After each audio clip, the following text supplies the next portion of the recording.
Hello, I am Marcus Skinner. I will be giving the presentation today. Thank you for watching.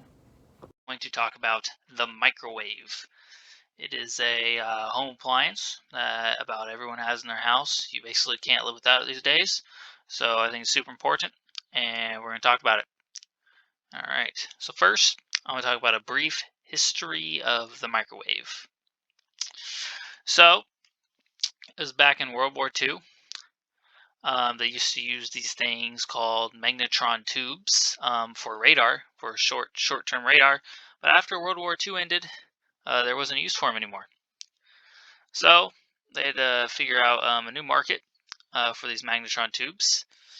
And they're experimenting in a lab, and a Raytheon engineer, Raytheon was a company, named Percy Spencer, figured out that microwaves heated food. We can read this and get a little story from spectrum.ieee.org. Anyway, it reads that one day, a dozen years ago, Spencer was visiting a lab where magnetrons, the power tubes of radar sets, were being tested. Suddenly, he felt a peanut butter bar start to cook in his pocket. Other scientists had noticed this phenomenon, but Spencer itched to know more about it. He sent a boy out for a package of popcorn. When he held it near a magnetron, popcorn exploded all over the lab. Next morning, he brought in a kettle, cut a hole in the side, and put an uncooked egg into the pot. Then he moved a magnetron against the hole and turned it on to juice. A skeptical engineer peeked over the top of the pot just in time to catch a face full of cooked egg. The reason? The yolk cooked faster than the outside, causing the egg to burst. So that's the story. Apparently, Spencer had accidentally figured out that these tubes could cook food, and he experimented with it. Now, this is sort of a legend. It's not actually completely true.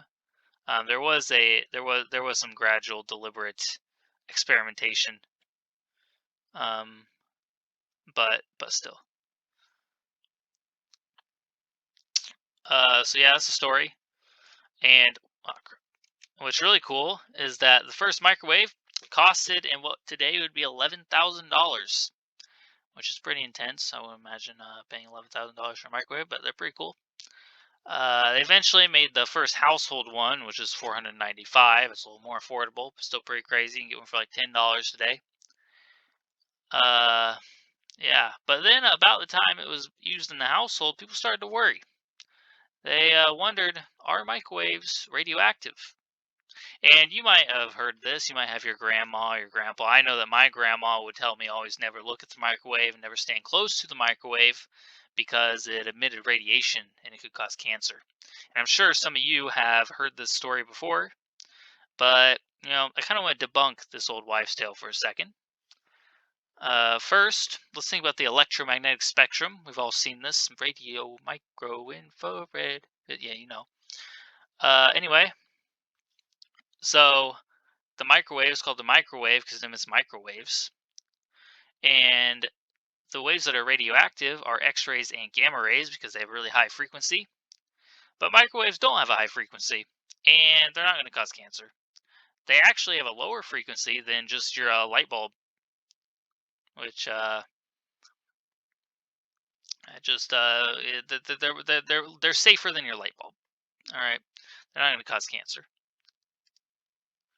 So when you're cooking your food, you're cooking your apples and your oranges and your grapes. You don't have to be worried. It's not going to cause your food to be radioactive. All it does is it shoots microwaves into your food, vibrates the particles, the water particles, and it heats up your food. It's really safe. But what if you look at the food while it's being cooked? Well, again, it's not going to cause cancer. You're okay. Now, if you do have a faulty microwave, some of those microwaves can escape and actually maybe damage your eye. But this is also really rare because usually microwaves, they are very safe and are built in such a way that microwaves will not escape from them. So usually it's okay. You can look at your food, whatever this is. Is that a pizza? I don't know. He's watching it though, and he's probably okay. But what we're worried about also is how have microwaves changed society? Well, one of the most initial things is super fast food prep time. This is important because now you don't have to cook an entire meal. You can just, for lunch break, pop something in super fast, super easy. You don't have to worry about it anymore. Lots of time saved from people's day for a super fast society nowadays. And also, along with that, it's reduced the risk of foodborne illnesses. We no longer have to worry about food having to sit out for long periods of time. We can package it and store it and just reheat it.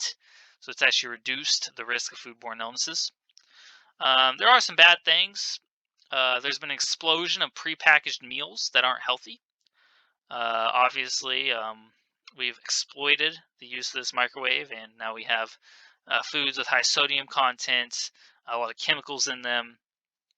Amongst these is ramen noodles, which, I mean, ramen noodles are awesome. I like ramen noodles, but they are bad for you, and you really shouldn't eat a whole lot of them. But now that we have the microwave, it's really easy to eat a whole lot of them.